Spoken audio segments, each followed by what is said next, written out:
Today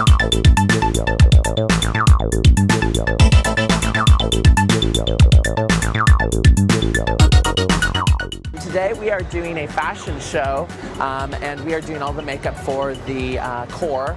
I take care of Smashbox Cosmetics and Smashbox Studios for all of Canada. I'm their national training director, so I create all of the looks, all of the trends for the season, and work with the film festivals, red carpet events, photo shoots, magazine spreads. Well, Smashbox is very unique. It's the only photo studio inspired makeup brand in the world, and we have an obsession, and it's all about texture because we don't airbrush or Photoshop at Smashbox Photo Studios. And I'm choosing one of my favorite products, which is the Sheer Focus Tinted Moisturizer.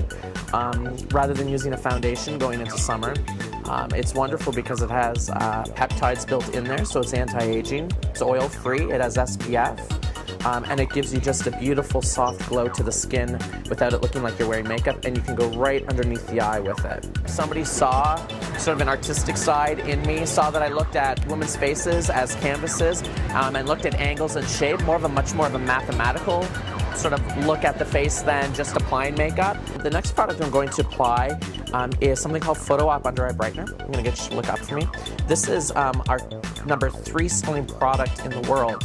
It's Charlize Theron's favorite product. So I can apply it underneath the eye, and then I'm just going to blend it out. And what we'll do is blur out the darkness via the soft focus powders.